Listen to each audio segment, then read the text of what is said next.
Tarbiyah Sunnah Channel. Lillah, nyunnah, merenah. Yuk belanja di Tarbiyah Sunnah Mart. Dengan belanja di Tarbiyah Sunnah Mart, Anda turut berpartisipasi dalam dakwah yang diselenggarakan YTS. Bismillahirrahmanirrahim. Assalamualaikum warahmatullahi wabarakatuh. Alhamdulillah, wassalatu wassalamu ala rasulillah wa ala alihi wa ashabihi wa mawalah wa man tabi'ahum bi ihsanin ila yaumil qiyamah. Wa ba'd. Alhamdulillah, Sabtu sore ini kembali kita berjumpa untuk melanjutkan kajian kitab Bulughul Maram. Kita sedang bahas kitab Syam. Yang kita akan bahas sekarang adalah saum dadakan. Itu istilah dari saya aja. Yang dimaksud dengan saum dadakan adalah saum dengan niat mendadak. Padahal hari atau waktu untuk saum sudah dialami, sudah dilalui di awal hari. Bukan diniatkan dari malamnya atau dari sejak fajarnya. Sejak fajarnya, sejak azan subuhnya tidak niat saum. Kemudian pagi harinya jam 8, 9 ataupun 10 pagi mendadak saum. Inilah yang dimaksud dengan saum dadakan. Bolehkah saum dadakan? Ada rinciannya. Dalam salah satu hadis yang diterima dari Aisyah radhiyallahu anha. Qalat, berkata Aisyah, dakhala alayya an-nabiyyu alaihi salatu wassalam dhata yawmin. Faqala hal indakum syai'? Qulna la. Qal fa inni idhan sha'im. Thumma atana yawman akhar faqulna uhdiya lana haysun. Faqal arinihi. Falaqad asbahtu sha'iman faakala. Rawahu Muslim. Kata Aisyah radhiyallahu anha, Nabi suatu saat masuk menemui aku suatu hari. Maka berkatalah Nabi SAW kepada Aisyah, hal indakum syai'? Apakah kalian memiliki sesuatu? Sesuatu ini sifatnya umum ya, apa saja. Tapi maksudnya adalah makanan. Jadi zikrul khasah, zikrul am wa urida bihi khasah. Disebut sesuatu yang umum tapi yang dimaksud adalah hal tertentu. Hal indakum syai', apa kamu punya sesuatu? Maksudnya sesuatu untuk dimakan, makanan. Bukan sesuatu yang tidak bisa dimakan. Apakah kamu punya sesuatu? Ada tuh bantal, bukan itu. Ada tuh piring, bukan begitu. Tapi makanan. Hal indakum syai', apakah kalian punya sesuatu? Maksud sesuatu di sini adalah sesuatu yang bisa dimakan. Kami menjawab tidak ada. La. Apa kata Nabi SAW? Kalau begitu aku saum. Sejak sekarang. Sejak sekarang, bukan sejak tadi pagi. Di hari yang lain, suatu saat Nabi SAW datang kepada istrinya. Berbeda dengan kasus tadi. Lalu kami berkata, kata para istrinya, kita diberi hadiah haish. Hais itu makanan terbuat dari kurma yang dicampur dengan kismis. Dicampur dengan kismis. Dan itu enak, manisnya ada, segernya ada. Kita diberi hadiah nih. Hadiah makanan, hais. Artinya kurma yang dicampur dengan kismis. Kata Nabi SAW, arinihi. Coba perlihatkan kepadaku. Falaqad asbahtu sha'iman. Aku tadi sebenarnya sedang saum. Begitu diberikan, beliau makan dan membatalkan saumnya. Hadis ini sahih diriwayatkan oleh Imam Muslim dalam kitab Sahih Muslim, hadisnya nomor 1154 dengan sanad yang sahih. Jadi hadis ini menerangkan dua peristiwa, dua kasus, dua kejadian. Kasus pertama, Nabi SAW pulang ke salah satu istrinya. Habis giliran di istrinya yang lain, datang pagi-pagi menjelang siang, dalam keadaan tidak saum, lalu bertanya ke istri yang baru didatanginya, ada makanan apa tidak? Jawab tidak ada. Kalau begitu sejak sekarang saya saum. Sejak kedatangan itu. Tidak berniat sejak fajarnya, tapi sejak saat itu. Dari mana kita tahu? Dari lafaz idzan. Sebab dalam bahasa Arab ada 3 kata yang mirip tapi diperuntukkan untuk 3 waktu yang berbeda. Lafaz yang pertama adalah idz. Alif dan dha. Maka idz itu artinya ketika atau dzaraf zaman tapi di masa yang lalu. Wa idz qala rabbuka lil malaikati inni ja'ilun fil ardi khalifah. Wa idz, dan ingatlah ketika Rabbmu berkata kepada para malaikat, ketika di sini maksudnya di masa yang lalu. Itu idz, dzaraf zaman. Kedua, idza. Idza ini dzaraf zaman tapi lil mustaqbal. Untuk masa yang akan datang. Nah, yang ketiga, idzan. Idzan juga adalah dzaraf zaman tapi untuk sekarang.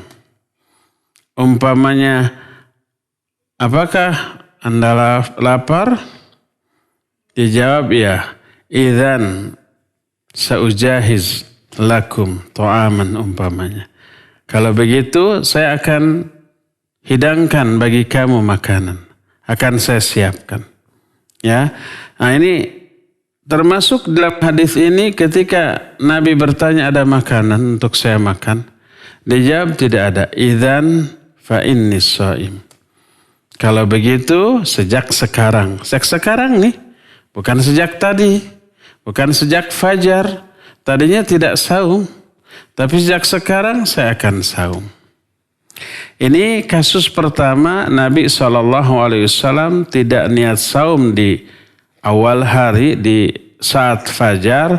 Kemudian ketika di rumah istri yang baru didatanginya tidak ada makanan, beliau mendadak saum dan niatnya setelah hari tersebut berlalu beberapa jam dari waktu fajar. Ini kasus pertama.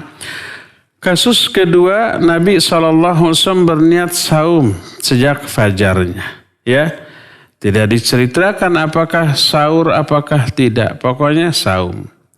Begitu datang ke rumah salah satu istri yang baru didatanginya, lalu istrinya mengabarkan kita punya makanan. Ada hadiah yang diberikan kepada kita, yaitu hais.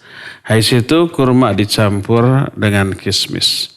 Lalu Nabi SAW menyatakan, mana, sini. Lalu beliau berkata, tadinya saya saum. Lalu beliau makan. Membatalkan saumnya. Dan hadis ini menjelaskan kasus yang sebaliknya dengan yang pertama tadi. Kalau yang pertama awalnya tidak saum, tapi tidak ada makanan, lalu niat saum. Kalau kasus kedua, tadinya sudah niat saum, ternyata ada makanan, lalu membatalkan saumnya. Hadis ini menceritakan 2 kasus tadi dan hadis ini sahih. Nah, dari hadis ini ada beberapa faidah yang bisa kita ambil. Faidah yang pertama adalah basatatun Nabi alaihi salatu wassalam fi muamalati ahlihi wa annahu laysa mimman yatafaqqaduna al-bait Madza akhadhu minas sakar, madza akhadhu minas syahi, madza akhadhu minar ruz, wa ma asbaha dzalik. Bal yaqul hal indakum min syai'. Pertama, hadis ini menunjukkan kelemah lembutan sikap Nabi SAW kepada istri-istrinya. Beliau bukan orang yang kasar, yang menyatakan mana ini kenapa tidak disajikan makanan ini, kopi, syai atau teh atau makanan nasi atau yang sejenisnya, enggak. Tapi bahkan beliau bertanya dulu, ada makanankah? Dengan sikap dan suara yang santun, ya. Dan ketika dijawab tidak ada, beliau qanaah. Tidak marah-marah. Apa kerja kalian sebagai wanita, sebagai istri selama ini? Tidak bisa menyajikan apapun untuk suaminya. Mana adab, tidak begitu? Udah beliau qanaah, saya saum saja. Inilah kelemah lembutan Nabi SAW kepada istrinya. Tidak kasar.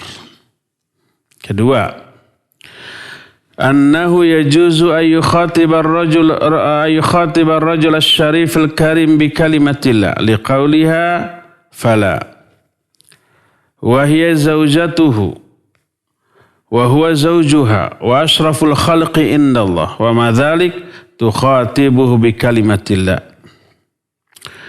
Kedua, hadis ini menunjukkan boleh seseorang berbicara kepada orang lain yang sangat mulia, dimuliakan, diagungkan, dihormati dengan mengatakan kata-kata tidak.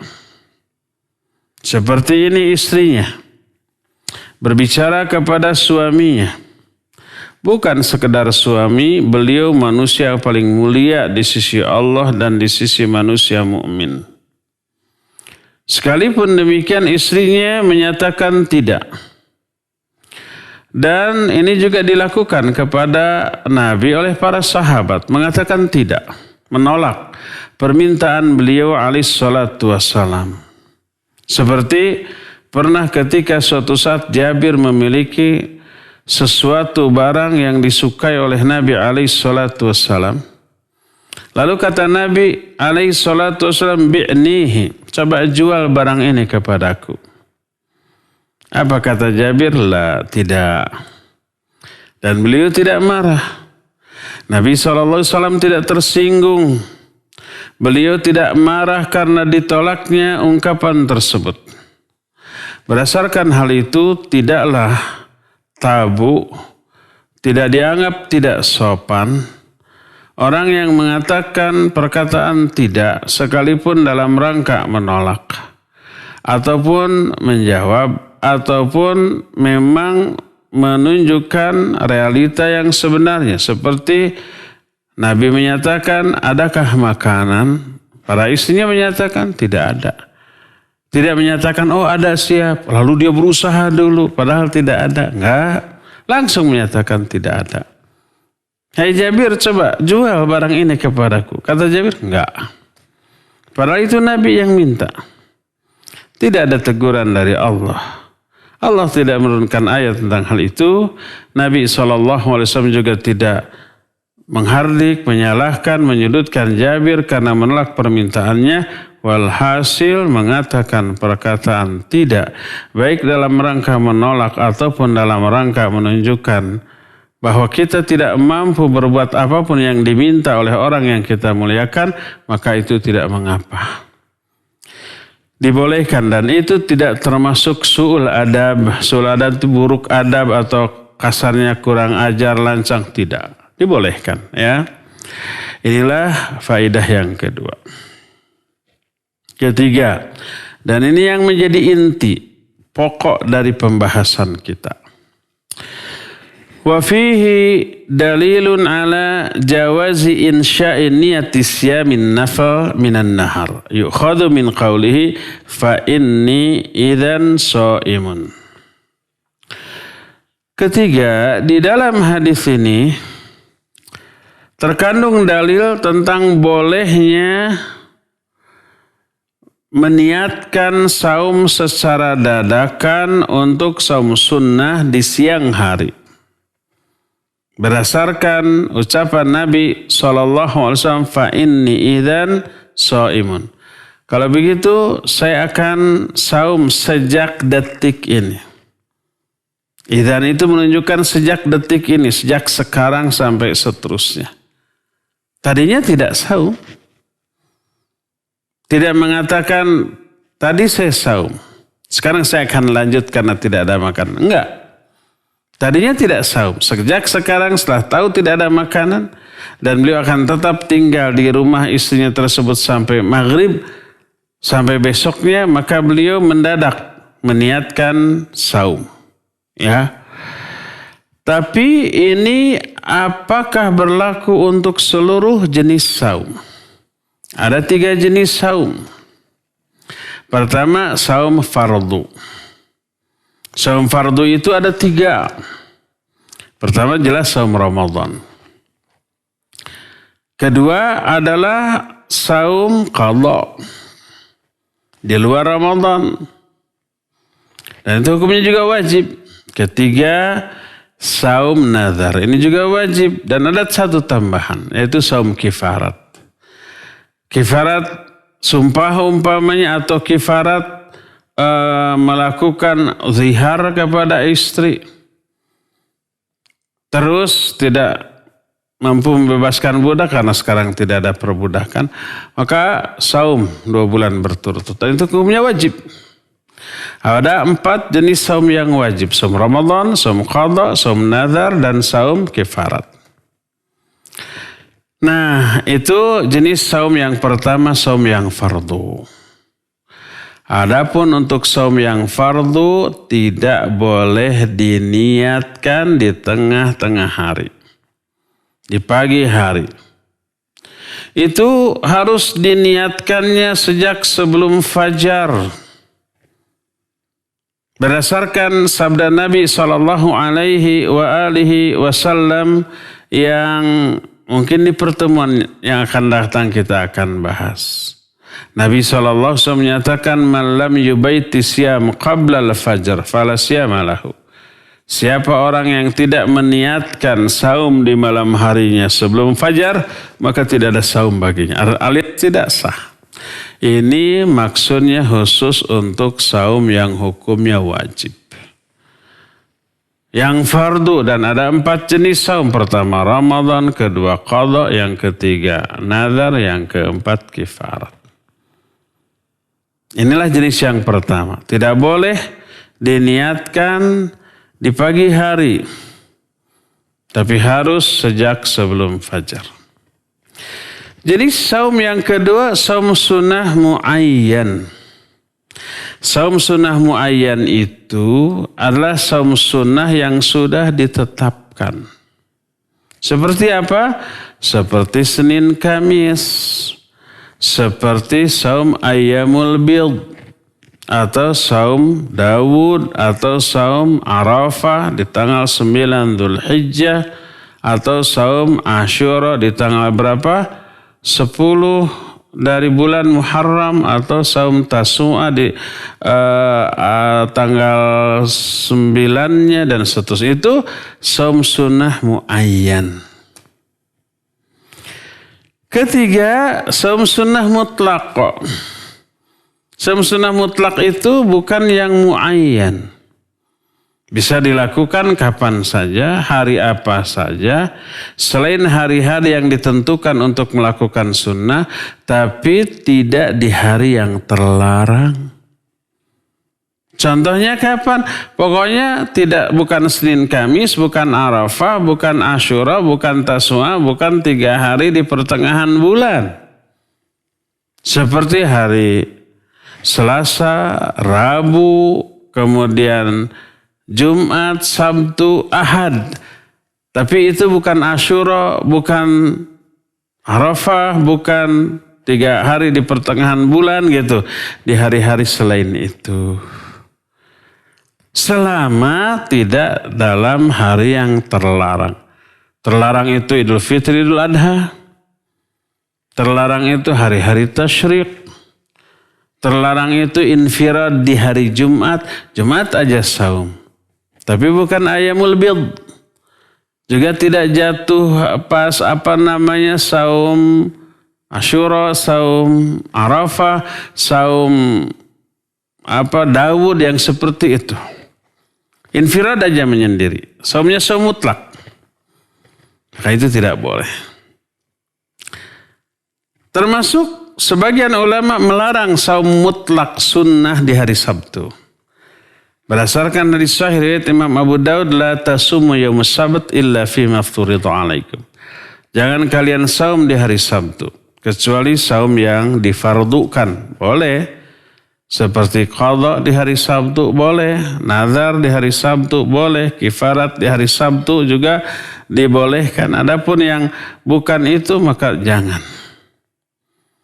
Adapun selain di hari-hari terlarang maka boleh. Silakan saum di hari Selasa, di hari Rabu, di hari Ahadnya.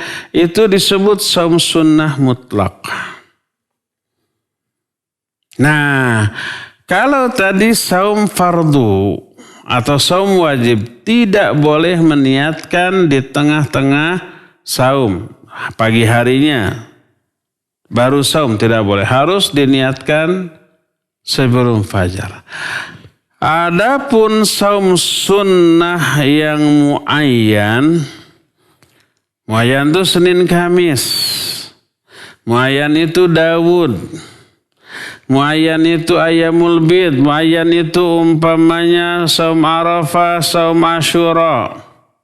Ulama ikhtilaf apakah boleh meniatkan di pagi hari atau harus sebelum fajar. Ulama ikhtilaf. Sebagian menyatakan itu harus diniatkan di awal hari, di sebelum fajar. Tidak boleh diniatkan di pagi hari jam 8, jam 9. Adapun hadis Nabi SAW yang menyatakan kalau nggak ada makanan saya saum, itu bukan saum sunnah muayyan tapi disebut saum sunnah mutlak, ya. Sebagian ulama menyatakan saum sunnah muayyan tidak boleh diniatkan di pagi hari, apalagi di siang hari, tapi harus diniatkan sejak sebelum fajar. Adapun yang dibolehkan diniatkan saum sunnah di pagi harinya atau siang harinya itu adalah saum sunnah yang mutlak. Mutlak itu tidak terikat oleh sebab apapun, oleh sunnah muayyan apapun. Ya, inilah pendapat yang lebih aman, yang lebih selamat, bahwa dibolehkan saum dengan niat dadakan kalau saum tersebut adalah saum sunnah yang mutlak, bukan saum sunnah yang muayyan. Muayyan artinya ditentukan oleh syariat seperti Senin Kamis, seperti Daud, seperti Asyura, seperti Arafah dan yang sejenisnya. Adapun yang tidak ditentukan oleh syariat maka itu disebut dengan sebutan saum sunnah yang mutlak. Boleh ini diniatkan secara dadakan. Tapi ada tapinya, hal yuktabu lahu ajrus saum yauman kamilan au yuktabu lahu min niyatihi. Gimana pahalanya? Apakah dianggap pahalanya sempurna 100% dari awal, dari mulai fajar, atau pahalanya hanya diberikan sejak dia niat?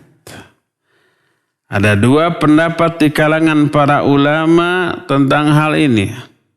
Sebagian ulama menyatakan dapat utuh sejak fajar sampai subuh. Sebab suatu saum dianggap saum kalau waktunya itu dari fajar sampai subuh. Dari fajar sampai maghrib. Bukan sampai subuh, dah fajar teh subuh teh. Pendapat kedua menyatakan tidak. Tapi dimulai pahala itu sejak dia niat. Begitu jam 8 niat, saya saum sekarang. Sejak saat itu baru dipahalai saum sampai maghrib. Adapun sebelum itu tidak dipahalai saum karena tidak niat saum. Dan Rasul SAW bersabda, innamal a'malu binniyat wa innama likulli imri'in ma nawa.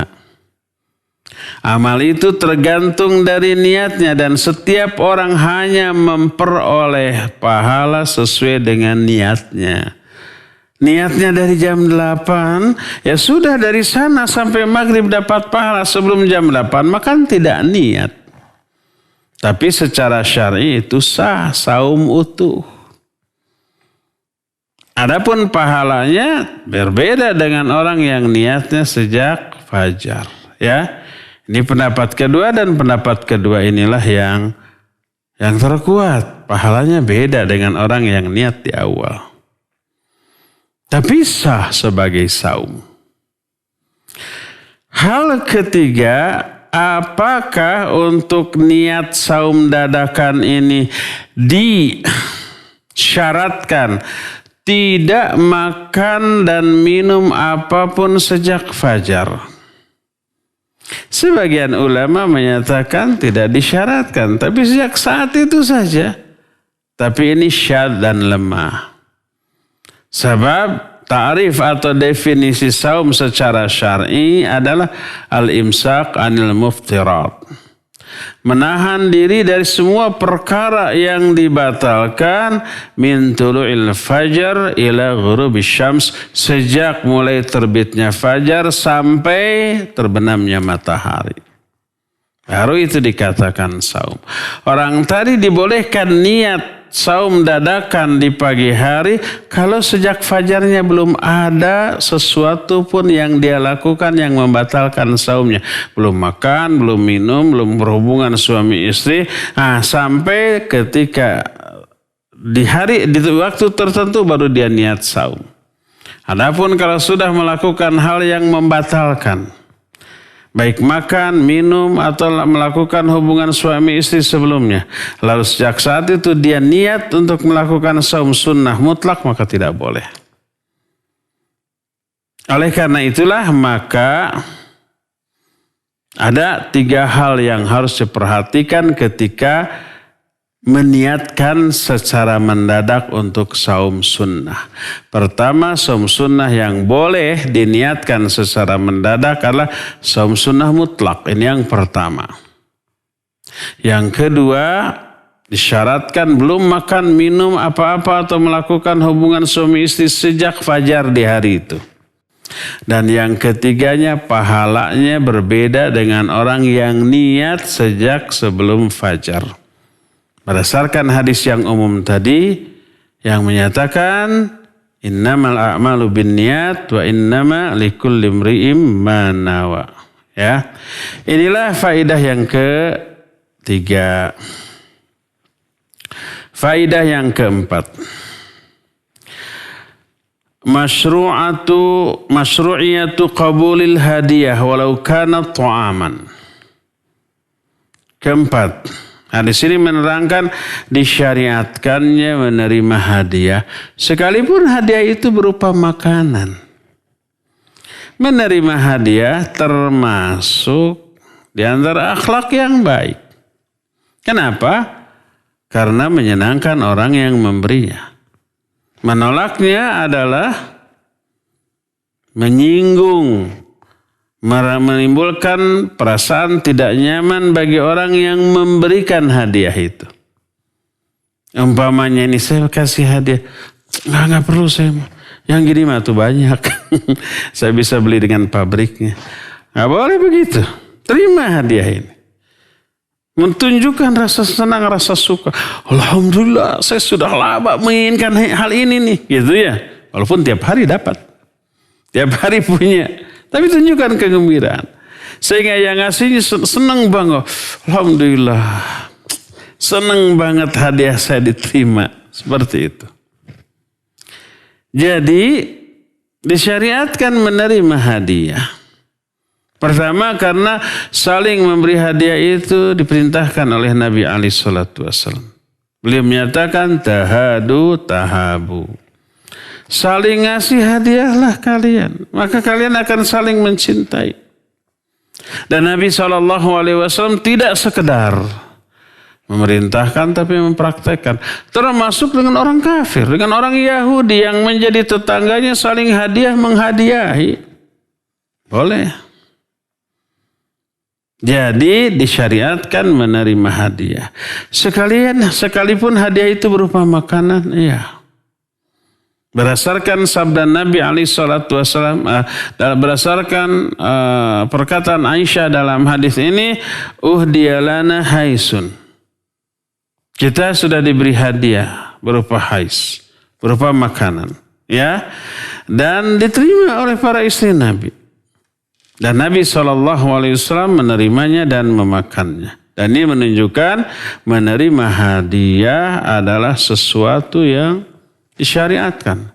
Memberi hadiah diperintahkan, ya, otomatis menerimanya adalah sesuatu yang disyariatkan. Nabi SAW, boleh nggak kita mengangan-angan, mudah-mudahan ada yang ngasih hadiah berupa hulu domba, namanya, karena kesenangannya, ya. Saya sudah lama nggak makan simontong. Siapa tahulah ada yang ngasih simontong. Boleh nggak? Boleh.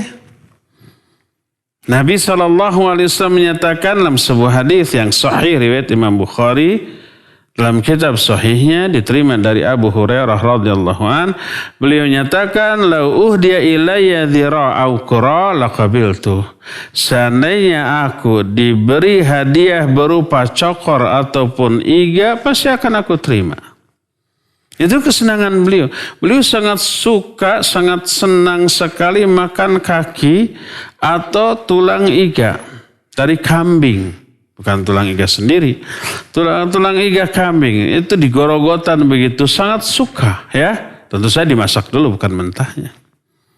Sampai saking sukanya beliau menyatakan, seandainya aku diberi hadiah berupa itu tuh, kaki, ya, sama tulang iga, pasti saya terimalah.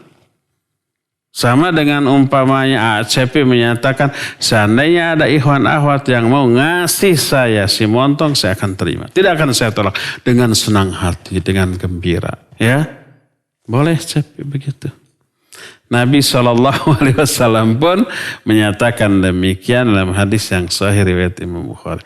Jadi menerima hadiah disyariatkan. Memberi juga sangat dianjurkan, ya. Jangan sombong. Saya nggak terimalah hadiah sebenarnya. Bagi aja, antum bagi-bagi ke yang lain. Saya mah enggak. Saya biasa lebih baik dari ini. Terima saja. Kalau suka makan, kalau nggak suka silakan hadiahkan lagi kepada yang lain. Inilah faedah yang keempat. Kelima, jawazu aklin Nabi alaihi salatu wassalam al-hadiyah li'annahu akala minha. Amma sadaqah fala tahillu lah.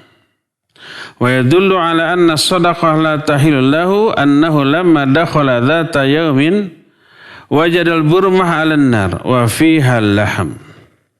فطلب النبي صلى الله عليه وسلم أن يأكل فقالوا ليس عندنا شيء فقال ألم أرى البرمة على النار والبرمة قدر من فخار قالوا ذاك لحم تصدق به على البريرة قال هو عليها صدقة ولنا هدية فأكل منه عليه الصلاة والسلام.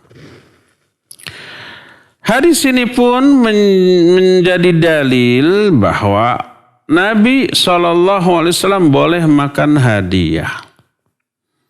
Karena beliau memakan makanan berupa hadiah tadi. Hadiahnya berupa kurma dicampur dengan kesus, beliau makan. Hadiah halal bagi beliau dan keluarganya. Adapun sedekah, maka tidak halal sedekah bagi Nabi dan keluarganya. Tidak boleh. Dan anak-anak turunannya, turunan Nabi SAW haram makan sedekah. Termasuk kalau sekarang ada umpamanya orang yang mengaku turunan Nabi, dikenal dengan sebutan Habib, jamannya Habaib. Itu turunan Nabi SAW. Itu kalau betul mereka mengaku turunan Nabi SAW, haram sedekah bagi mereka. Tidak boleh makan sedekah. Hadiah boleh. Ya.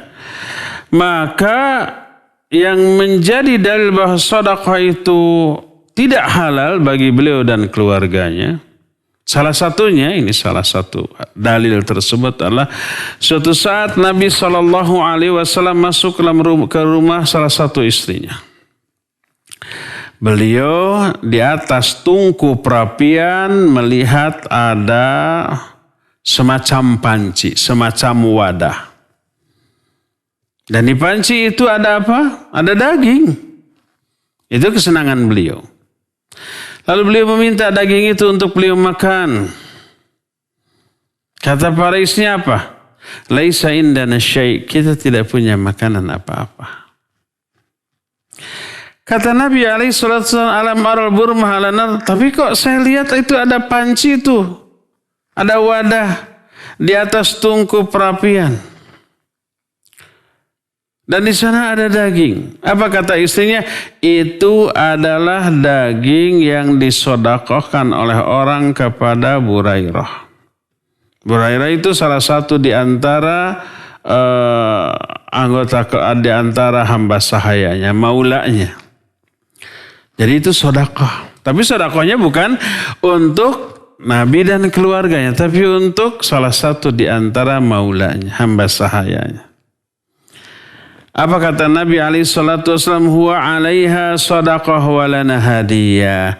Bagi Burairah ini sadaqah. Tapi daging sadaqah yang diberikan kepada Burairah boleh dihadiahkan kepada Nabi dan keluarganya. Sehingga Nabi dan keluarganya makan daging itu sebagai apa? Hadiah. Bukan sadaqah. Jadi ada mekanisme, ada proses. Ada orang lain bersedekah dengan daging kepada Burairah. Dan itu sudah menjadi milik Burairah. Oleh Burairah lalu sedekah. Status sedekah untuk beliau itu dihadiahkan kepada Nabi dan keluarganya. Maka statusnya berubah jadi apa? Jadi hadiah. Maka boleh. Lalu Nabi SAW makan dari hal tersebut. Dari daging tersebut. Idzan fa fi hadzal hadits al-akhir dalilun ala anna as-sadaqah haramun 'ala an-nabi alaihi salatu wasallam wa anna dzalika amrun ma'lumun indahum wa amal hadiyah fa hiya lahu halal. Di dalam riwayat yang baru saja kita jelaskan ini terkandung dalil bahwa sedekah itu haram bagi Nabi dan keluarganya, dan ini urusan yang maklum diketahui oleh keluarganya. Oleh para istrinya nggak mau makan hadiah sedekah itu. Adapun hadiah maka halal. Sama dengan umpamanya begini.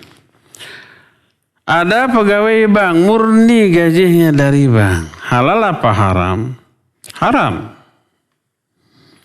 Lalu pegawai bank itu setelah nerima gaji datang ke kita buka toko. Kita punya warung, lalu dia beli sesuatu kepada kita. Beli apa? Makanan, umpah roti, kita jual roti. Uangnya, uang gaji dari pegawai sebagai karyawan bank. Dan itu haram bagi dia.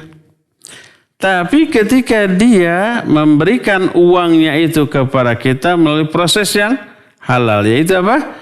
Jual beli, kita nerima uang, kita kasih ke dia roti.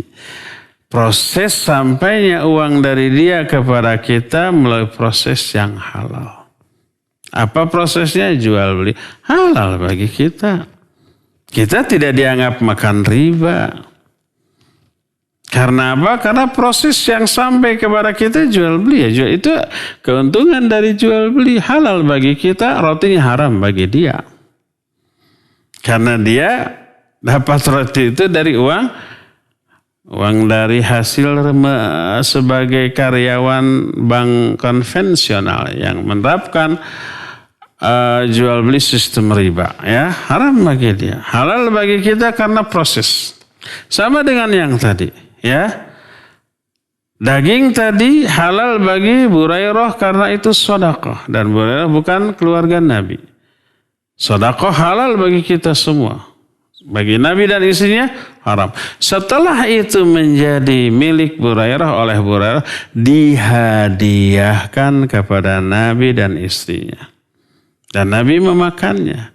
Prosesnya berubah menjadi hadiah, ya. Statusnya yang tadinya sedekah berubah menjadi hadiah karena perbedaan proses. Seperti itulah, ya, seperti itu. Itu faidah yang kelima, ya. Faidah yang keenam. Jawazu qat'i shaumin nafil liqauliha fa'akala. Hadis ini menjadi dalil dibolehkannya membatalkan saum sunnah. Berdasarkan kasus yang kedua. Tadinya Nabi saum. Tapi begitu sampai di rumahnya ada makanan lalu beliau membatalkan saumnya. Ini menunjukkan bolehnya membatalkan saum sunnah. Lalu beliau makan dari makanan hadiah tersebut. Apakah ini mutlak? Kebolehan membatalkan saum sunnah ini mutlak? Tidak. Para ulama menyatakan la yanbaghi qat'uhu illa li hajatin aw li maslahah. Tidaklah layak, tidaklah boleh membatalkan saum kecuali kalau ada keperluan atau ada kemaslahatan. Contoh umpamanya ayyasyuqqa alaihi takmilu saum li 'atsin aw ju'in aw nahwi dzalik. Umpamanya seseorang merasa berat kalau menamatkan saum karena haus yang sangat atau lapar yang sangat atau lemes yang sangat. Atau karena ada hajah, ada keperluan seperti harus makan obat. Atau seperti umpamanya kita mau melakukan terapi ke dokter atau terapis tertentu. Lalu salah satu terapinya itu harus olahraga. Bersepeda. Ada gitu? Ada. Contoh umpamanya kalau seorang punya penyakit jantung. Saya pernah mengalami ini. Lalu di EKG terus di treatment terus belum kedetek di nuklir. Bukan dibom sama nuklir. Hancur atau. Di nuklir itu apa? Di nuklir itu disuntikan cairan ke tubuh kita melalui pembuluh darah yang ada di pergelangan tangan.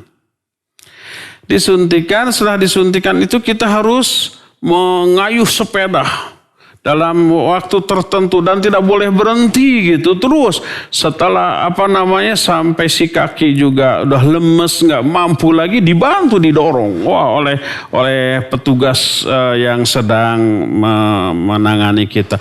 Ayo Pak terus sampai ngos-ngosan ya. Setelah itu capek kemudian harus minum. Atau umpamanya periksa darah. Harus saum dulu. Ya kebetulan saya musim sunnah lah. Akhirnya setelah 8 jam diperiksa. Kata dokter harus langsung makan. Setelah makan sejam 2 jam kemudian diambil lagi darah dibedakan. Kan gitu ya. Ada hajah, ada keperluan. Atau harus melakukan treatment untuk memeriksa kondisi jantung. Jantungnya di EKG tapi dengan treatment. Lelah. Harus minum umpamanya. Maka boleh. Karena itu ada uzur, ada keperluan, ya. Atau karena ada kemaslahatan. Contoh kemaslahatan itu, umpama kita bertamu atau kedatangan tamu. Kita bertamu disuguhi. Lalu pas disodorkan makanan atau minum kita nolak. Saya saum. Kelihatan kecewa. Aduh, saya itu sudah masak. Sudah belanja khusus untuk menjamu Anda sebagai tamu istimewa saya. Kelihatan kecewanya. Tidak maslahat. Buka. Pahala saum tetap dapat, makan enak. Ya enggak? Itu ada kemaslahatan. Atau kita yang kedatangan tamu. Begitu tamu datang, kita nyuguhin. Kita tidak makan tamu aja. Ini saya bawa oleh-oleh, coba. Ini enak, buatan saya sendiri, coba. Diasongkan ke kita. Kalau kita tolak, dia kecewa. Tidak maslahat. Buka saja sudah. Ya. Ambil makanan itu, kita makan. Itu ada maslahat, maka baru boleh untuk diapakan? Untuk dibatalkan itu saum. Karena ada dua hal. Pertama ada hajah, yang kedua ada maslahah. Adapun kalau tidak ada salah satu di antara keduanya, tidak ada uzur atau tidak ada keperluan dan juga tidak ada kemaslahatan untuk berbuka, maka jangan sekali-kali kita membatalkan saum hanya karena hawa nafsu, ya.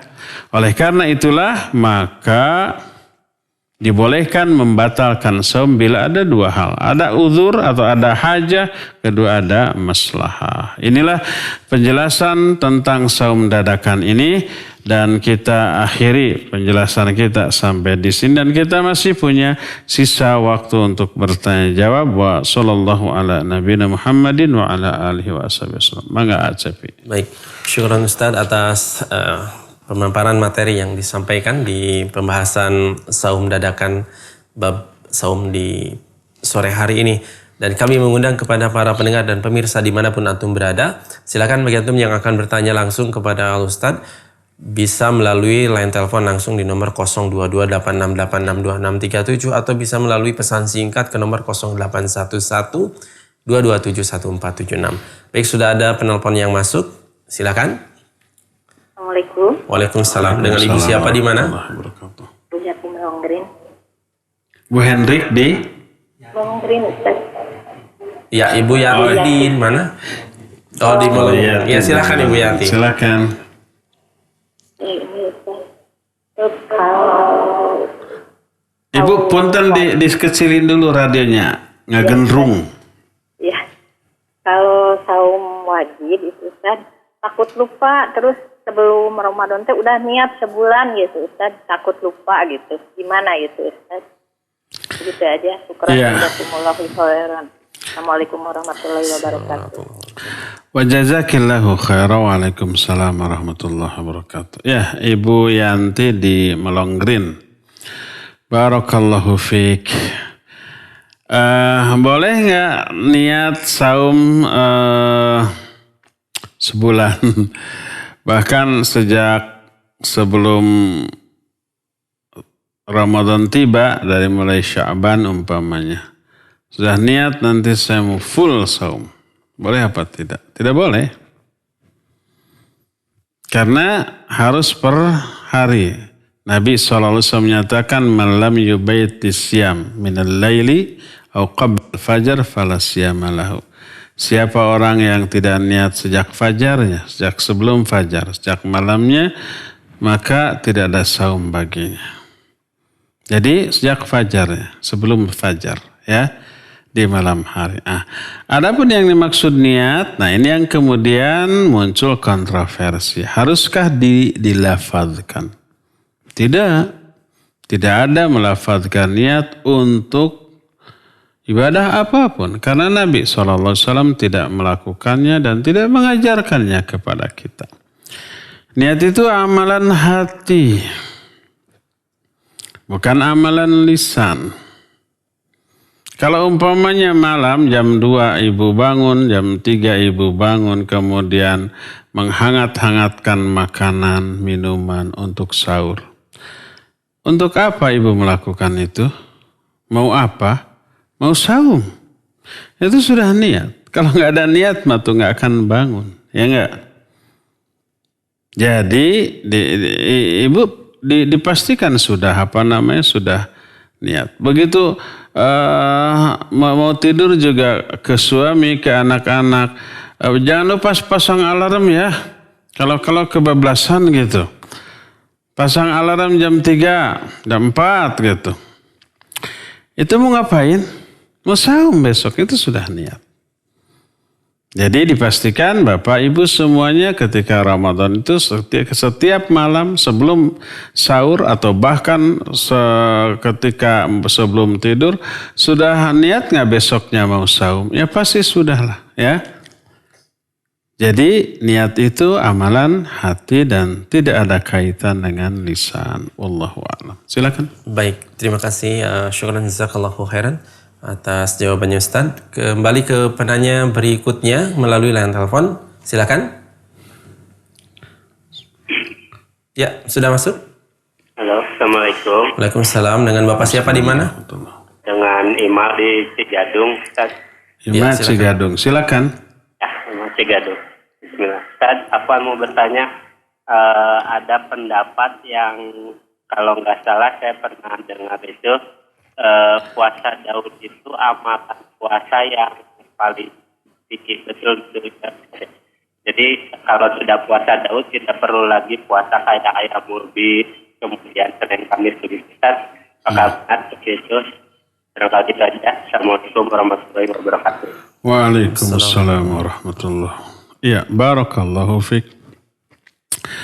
Ada beberapa saum sunat yang sifatnya mukhayyar, ada beberapa saum sunat yang sifatnya anjuran untuk dilakukan semuanya. Mukhayyar ketika berbenturan waktunya. Ya, seperti Daud dan Senin Kamis. Itu mukhayyar. Karena Nabi SAW melihat seorang sahabat sering saum. Oleh Nabi SAW dikatakan, saumlah kamu setiap Senin dan Kamis. Sahabat itu menyatakan, ya Rasulullah, ana ajidu quwwah. Saya kuat, mampu lebih dari itu. Kalau begitu, saumlah kamu sehari dan berbukalah sehari. Jadi kalau umpamanya mampu lebih dari Senin Kamis, ayo saum Daud. Dan itu sifatnya mukhayyar. Karena tidak mungkin dilakukan dua-duanya. Ya Daud, ya juga saum Senin Kamis. Nanti bisa-bisa saum seterusnya atau ya. Berdasarkan hal itulah maka itu sifatnya mukhayyar antara Senin Kamis dengan Daud. Adapun ayyamul bid maka tidak harus berbenturan. Boleh dilakukan dua-duanya. Ya. Kalau umpamanya Senin kita saum tanggal 12. Pas Selasa, Rabu, Kamis itu 13, 14, 15. Boleh nggak dilakukan dua-duanya? Seninnya saum dengan niat saum Senin Kamis. Selasanya, Rabunya saum dengan niat saum ayyamul bid. Hari Kamisnya kita double niat. Ya saum Senin Kamis, ya saum ayyamul bid. Boleh? Boleh. Dan insya Allah dapat pahala kedua-duanya. Ya. Betulkah saum Daudlah saum yang paling dicintai oleh Rasul SAW? Iya betul. Terus yang menjadi sunnah Rasul itu saum yang mana? Saum Daud atau saum Senin Kamis atau saum ayyamul bid. Semuanya sunnah Rasul SAW. Karena Nabi SAW menyuruhnya baik secara lisan, ya, menyuruh kita semua.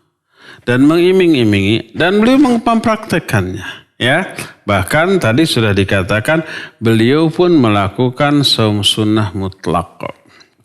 Mutlak itu adalah tidak ditentukan oleh syariat tapi bukan di hari yang terlarang. Mungkin Senin, mungkin Rabu, mungkin Ahad gitu ya. Ketika pulang ke rumah ada makanan nggak ada, saya saum saja. Itu yang disebut dengan saum sunnah yang mutlak tadi. Wallahu a'lam bishawab. Silakan lagi. Baik. Syukuran Ustaz atas jawabannya. Kita kembali ke penanya melalui line telepon sebelum kita mengangkat penanya melalui SMS. Silakan.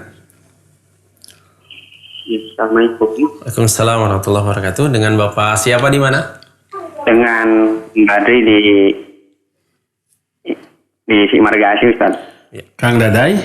Kang Badri di Margasi. Oh, Kang Badri di ya, Margasi. Silakan. Kang Badri. Ya. Ustaz, dari dari penjelasan Ustaz yang membatalkan saum sunat yang 2 tadi. Selain itu Pak Ustaz, semisal kita membatalkan saum sunat karena mempunyai keinginan dengan istri gitu Ustaz. Apakah bolehkan Ustaz apa tidak? Iya. Ya, gitu saja Ustaz. Assalamualaikum warahmatullahi wabarakatuh. Waalaikumsalam warahmatullahi wabarakatuh. Taib, membatalkan saum karena ingin melakukan hubungan suami istri. Boleh apa tidak? Tapi saumnya saum sunnah ya, bukan saum yang fardu. Boleh, karena itu demi kemaslahatan. Kalau sudah begitu berarti sudah keubun-ubun itu. Yang apabila tidak tersalurkan bisa menimbulkan madarat. Terlebih umpam pengantin baru, ya. Pengantin baru. Terus saum, dia jagoanan, pengantin baru saum. Jadi waktu sahur ya, karena sebelum sahurnya juga sudah melakukan hubungan. Sekarang Senin atau Kamis ya. Saum, ada jam 9 juga sudah pusing. Yang apabila tidak tersalur bisa menimbulkan madarat sangat mungkin. Ya. Jadi kalau kondisinya seperti itu, apalagi umpamanya itu nanti malam tidak bisa. Karena ada satu dan lain hal. Atau khawatir ini hari-hari menjelang istri mau haid nih. Kalau nanti umpamanya nunggu malam, keburu haid. Nunggu lagi seminggu lagi. Bahkan liar. Ini sudah nongtot. Kalau umpamanya tidak, nunggu seminggu lagi bisa liar. Akhirnya dibatalkan saum. Ada maslahat di sana? Ya, ada maslahat di sana. Ya. Jadi dibolehkan karena urusan itu. Wallahu a'lam. Silakan. Baik, syukran Ustadz atas jawabannya. Kita beralih ke penanya melalui pesan singkat Ustadz. Ustadz, bolehkah memakai masker yang bergambar setengah wajah Ustadz? Dengan berbagai berbagai macam karakter Ustadz, silakan. Iya, tidak ada larangan. Karena itu bukanlah makhluk hidup. Karena kalau ada orang hanya wajahnya setengah aja bisa hidup nggak? Nggak ada mata, nggak ada otak, nggak ada badan, ya nggak hidup. Jadi itu bukan menggambar makhluk hidup. Ya, bolehkah? Boleh, tidak apa-apa, tidak ada larangan. Wallahu a'lam. Baik, syukran Ustadz atas jawabannya. Kita kembali ke penanya melalui line telepon. Ya, silakan, sudah masuk. Ya, silakan. Waalaikumsalam warahmatullahi wabarakatuh. Ibu kecilin radionya, Bu. Ya. Ya Ustadz, saya Ibu Nur dari Bandung. Ibu Nur ya? Ibu Nur dari Bu Bandung. Nur, ya. Ya Ustadz, alhamdulillah saya itu sering puasa Senin Kemis. Tapi saya itu kalau sahur itu kadang-kadang lupa, kadang-kadang males gitu. Gimana Ustadz itu Ustadz? Puasa saya itu sah enggak? Itu aja. Ya. Assalamualaikum warahmatullahi wabarakatuh. Waalaikumsalam warahmatullahi wabarakatuh. Ya, Ibu Nur di Cibuntu. Cibuntu ya. Barakallahu fiik. Apakah saumnya sah bila tidak sahur? Sah. Walaupun tidak sahur, baik sengaja atau malas ya disengaja, atau karena lupa ya. Sah, cuma dia kehilangan keutamaan makan sahur. Nabi SAW menyatakan tasahuru fa inna fis sahuri barokah. Sahurlah kalian. Karena dalam sahur itu ada barokah. Dalam riwayatnya walau an tashraba jur'atan minal ma', walaupun kamu minum seteguk air. Jadi sahur jangan dibayangkan harus makan, enggak. Kita bangun, kita siapkan beberapa butir kurma, kita minum, kemudian makan kurma, itu sahur. Atau malas makan gitu ya, apalagi harus ada proses baik menghangatkan dan seterusnya. Yang ada aja pisang goreng, bala-bala, basi bekas tadi malam, dimakan. Didorong sama air, cikopi atau teh manis atau hanya air putih saja, seteguk, itu sahur. Dan tetap memperoleh pahala dari sahur tanpa dipengaruhi oleh menu makanan ketika kita sahur. Ya, makan menunya mau daging, mau asin, mau hanya kue dengan seteguk air, sama sahur, sama pahala. Yang jelas itu sahur. Jadi makan sahur tidak berarti makan nasi. Walaupun seorang hanya bangun 5 menit sebelum azan, kemudian dia minum beberapa teguk air, segelas air, terus makan beberapa butir kurma, minimal umpamanya 1 butir atau 3, atau ada ajwa 7 butir, biar tidak terkena sihir atau binatang beracun di hari itu sudah sahur ya, dan dapat pahala sahur. andai tidak sahur baik karena malas, tidak minum setetes pun, tidak ada makannya masuk walaupun 1-2 butir kurma umpamanya, kebablasan sampai azan subuh, lalu tidak sahur dan teruskan saum, saumnya sah. Tapi dia tidak memperoleh pahala sahur, ya. Demikian Bu Nur, wallahu a'lam bishawab. Baik, syukran Ustaz atas jawabannya. Kita kembali ke penanya melalui line telepon. Silakan. Sudah masuk? Halo. Assalamualaikum warahmatullahi wabarakatuh. Wabarakatuh, Pak Mulyono. Ya, silakan Pak. Ustaz, saya mau tanya. Iya. Tadi disampaikan Abu Hurairah menira sedekah daging. Rasulullah enggak bisa makan sedekah, dilarang, haram. Tetapi di situ Abu Hurairah dihadiahkan. Itu caranya supaya Rasul makan. Abu Hurairah menghadiahkan. Dan kemudian karena itu hadiah, Rasulullah SAW bisa makan. Itu kalau Pak harus begitu caranya. Sekian, assalamualaikum warahmatullahi wabarakatuh. Waalaikumsalam warahmatullahi wabarakatuh. Pertanyaannya apa? Oh gitu. Bukan Abu Hurairah tapi Burairah, ya. Burairah. Iya.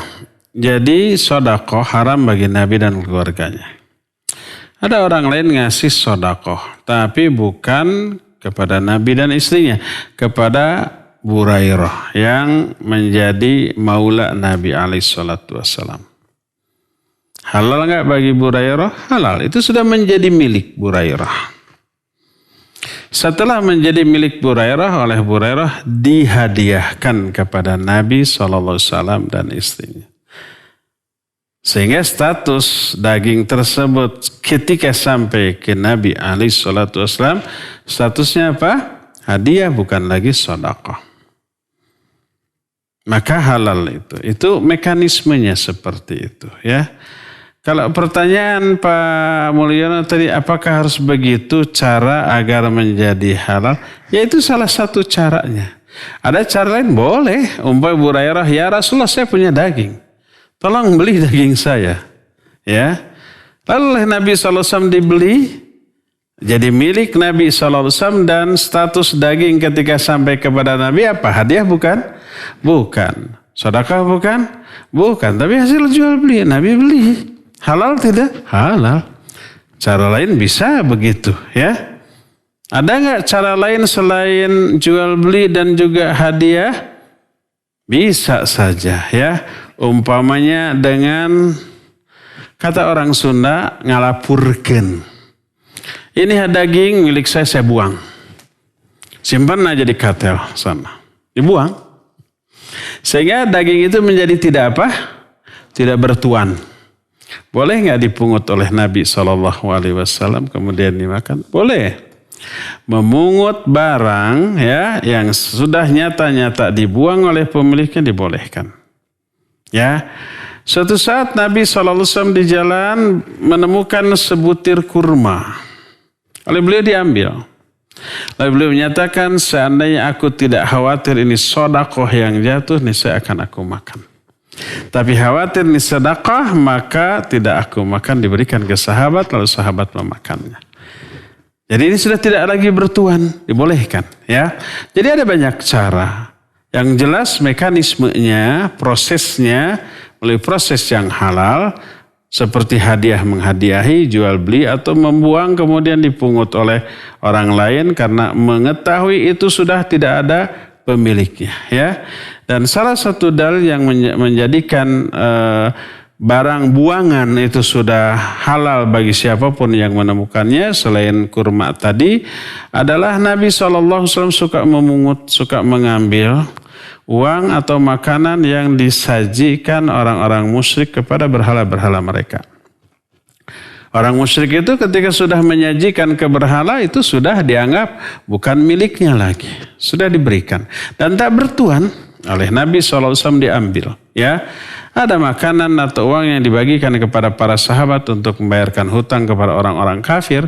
Ada yang dimakan oleh fakir miskin dan dia sendiri memakan sebagian. Menunjukkan bahwa benda yang diyakini tidak lagi bertuan, karena sudah dianggap dibuang oleh pemiliknya, maka boleh untuk kita ambil. Ya, wallahu a'lam. Baik.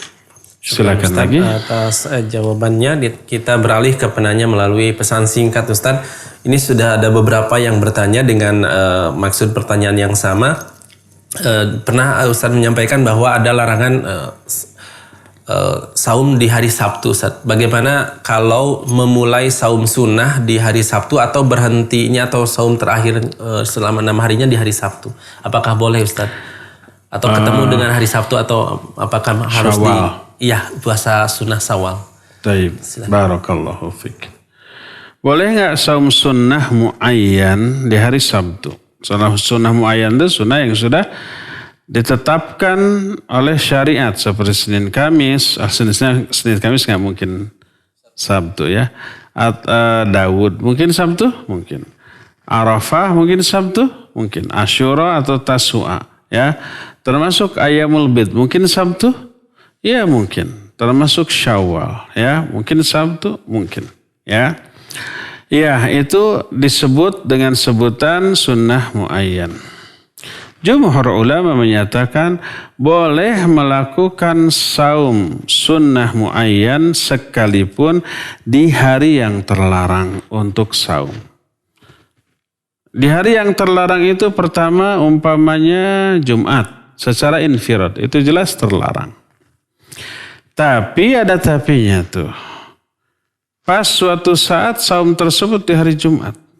Mungkin gak Asyura hari Jumat? Mungkin nggak Arafah di hari Jumat? Mungkin nggak Daud di hari Jumat? Pasti ya. Kalau Daud sehari saum sehari tidak, pasti suatu saat mah jatuh di hari Jumat ya. Termasuk Ayyamul Bid, mungkin nggak hari Jumat? Ya pasti mungkin saja ya. Mungkin pasti salah satu di antara Ayyamul Bid pernah jatuh di hari Jumat. Para ulama menyatakan semua saum sunnah muayyan tersebut boleh dilakukan sekalipun di hari yang terlarang. Termasuk hari Sabtu. Yang sebagian ulama melarang saum sunnah pada hari Sabtu. Kecuali sunnah yang muayyan, termasuk saum sunnah Syawal, saum sunnah yang lain-lain yang ditetapkan oleh syariat. Ya. Oleh karena itu sebagian ulama menyatakan larangan saum sunat di hari Sabtu adalah saum sunat yang mutlak. Jadi saum di hari Sabtu dengan saum yang sunnah itu ada 3. Pertama adalah saum sunnah hari Sabtu yang muayyan. Muayyan itu tadi mungkin Daud, mungkin Ayyamul Bid, mungkin Syawal, mungkin Arafah dan seterusnya ya. Maka jumhur ulama menyatakan boleh. Yang keduanya adalah saum sunnat di hari Sabtu yang mutlak. Tidak ada ketetapannya dari syariat. Bukan Ayyamul Bid, bukan saum Daud, bukan juga saum Syawal karena di luar Syawal, sekarang masih Syawal ya. Mungkin di luar Syawal terus hari Sabtu, maka sebagian ulama menyatakan ini terlarang, ini yang dimaksud. Yang ketiga, ulama menyatakan mau saum fardu, mau saum sunnah muayyan, mau saum sunnah mutlak, boleh dilakukan di hari Sabtu. Kenapa? Karena larangan saum sunnat di hari Sabtu itu syadz. Sebagai bukti Nabi SAW kata Ummu Salamah radhiyallahu anha menyatakan Nabi sering saum di hari Sabtu dan di hari Ahad. Kemudian yang kedua juga Nabi SAW melihat salah satu istrinya saum di hari Jumat. Lalu ditanya as-sumti bil amas, apakah kamu kemarin hari Kamisnya saum enggak? Dijawablah, hal satasumina ghadan, apakah kamu besok mau saum enggak? Dijawab tidak. Jadi kalau gitu berbuka kamu sekarang. Jadi nggak boleh saum sunat infirad hari Jumat. Hadis ini menunjukkan kalau hari Jumat itu disambung dengan Kamis boleh, atau disambung dengan Sabtu juga boleh. Sabtu itu saum apa? Saum sunnah mutlak. Dan ini menjadi dalil tentang bolehnya hal tersebut. Jadi saum di hari Sabtu terbagi kepada 3 hukum atau 3 kelompok pendapat ulama. Ya, pertama adalah saum sunnah yang muayyan. Mereka sebagian menyatakan boleh walaupun hari Sabtu. Kedua menyatakan saum sunnah mutlak. Sebagian menyatakan boleh, sebagian menyatakan terlarang. Ya. Dan yang ketiga menyatakan mau saum sunnah muayyan ataupun mutlak menyatakan boleh karena adanya nas hadis seperti itu ya. Walhasil ini masalah yang diikhtilafkan oleh para ulama. Wallahu a'lam. Silakan. Baik, syukran Ustaz atas jawabannya. Kita kembali beralih ke penanya melalui line telepon. Silakan. Sudah masuk? Waalaikumsalam. Waalaikumsalam. Ya, silakan. Bapak siapa di mana? Ijal Pajajaran. Ya, Walau itu ya kareta. Waalaikumsalam. Saya Ijal Pajajaran, Ustaz. Ya, Faizal Pajajaran. Silakan. Ustaz, mau bertanya Ustaz, kemarin setelah dapat fatwa yang sholat direnggangkan boleh itu, saya sekitar 3 harian saya sholat di masjid, Ustaz. Nah, terus kesini-sini saya di rumah lagi karena istri khawatir, istri yang khawatir. Karena dia sering memantau perkembangan COVID yang terus bertambah sampai sehari 1000 segala macam. 1000 lebih gitu kan Ustaz. Apakah saya masih punya uzur Ustaz untuk tidak pergi ke masjid Ustaz? Terima kasih Ustaz. Iya. Jazakallah khairan. Waalaikumsalam warahmatullahi wabarakatuh. Pak Ijal di Pajajaran. Barakallahu fiik. Ya. Iya, saya pernah membuat status dengan isi fatwa para ulama baik di WhatsApp ataupun di YouTube, di Facebook ya, Instagram juga, yang menyatakan para ulama membolehkan sholat dengan menjaga jarak. Sampai Syekh Abdul Muhsin Al-Abbad hafizahullah yang dulu menyatakan melarang hal itu merevisi ya menjadi membolehkan. Oleh karena itulah maka dibolehkan karena ada uzur sholatnya tidak rapat tapi renggang. Karena renggang ya atau rapat maksudnya bukan meeting, rapat gitu ketika sholat dalam kondisi normal min tamamis sholat. Sawu sufufakum fa inna taswiyatas sufuf min tamamis sholat. Lurus dan rapatkan, karena lurus rapatnya sah bagian dari kesempurnaan sholat. Kalau renggang sholatnya sah tapi tidak sempurna. Kalau tidak ada uzur. Tapi kalau ada uzur maka uzur itu hilang menjadi maka kemakruhan itu hilang dan menjadi boleh bahkan afdol. Afdolnya renggang. Kalau biasa imam menyatakan lurus dan rapat, sekarang lurus dan renggang. Tapi tetap lurus ya, tapi renggang. Karena ada uzur pandemi tadi ya. Nah sekarang ini karena ada kebijakan new normal, kemudian dibuka kembali pasar atau mall. Kalau supermarket itu tetap buka dulu juga ya, cuma dibatasi. Akibatnya apa? Terjadi lonjakan korban-korban yang terpapar virus ya. Termasuk mungkin salah satu penyebabnya dibukanya kembali masjid-masjid. Makanya sejak awal termasuk jawaban dari pertanyaan yang seperti ini sejak awal. Saya sudah menyatakan berkali-kali bila di masjid tersebut, masjid yang bisa dikondisikan. Dalam arti hanya penghuni sekitar. Tidak menerima orang luar. Ya. Kedua, ketika ini jaga jarak. Ketiga, pakai APD yang lengkap. Bawa sejadah masing-masing. Kemudian pakai masker. Pihak DKM menyediakan hand sanitizer dan juga alat pengukur suhu. Ya. Kemudian ketat, yang tidak bawa masker pulang. Atau kita sediakan masker. Kalau tidak ada persediaan ya pulang. Kemudian si pintu terbuka. Jangan biarkan buka tutup nanti menyentuh pintu atau handle pintu ya. Sehingga tidak ada sentuhan jamaah kepada pintu ya. Kemudian seusai sholat si masjid itu dipel lagi sama desinfektan dan yang sejenisnya. Sehingga apa? Dan tidak ada sentuhan. Tidak ada kontak fisik antar jamaah. Tidak ada salaman. Tidak ada saling tepuk ya. Tidak ada saling bisik-bisik dengan jarak hanya sejengkal. Ya, tetap jaga. Ketika keluar dan masuk di pintu jangan sampai bersamaan berjejal. Giliran. Maka terkontrol. Maka kalau masjidnya demikian boleh. Tapi saya juga sudah tulis di beberapa media sosial. Dan diungkapkan secara lisan melihat kajian ini. Masjid-masjid yang berada di pinggir jalan. Siapapun boleh masuk dan keluar.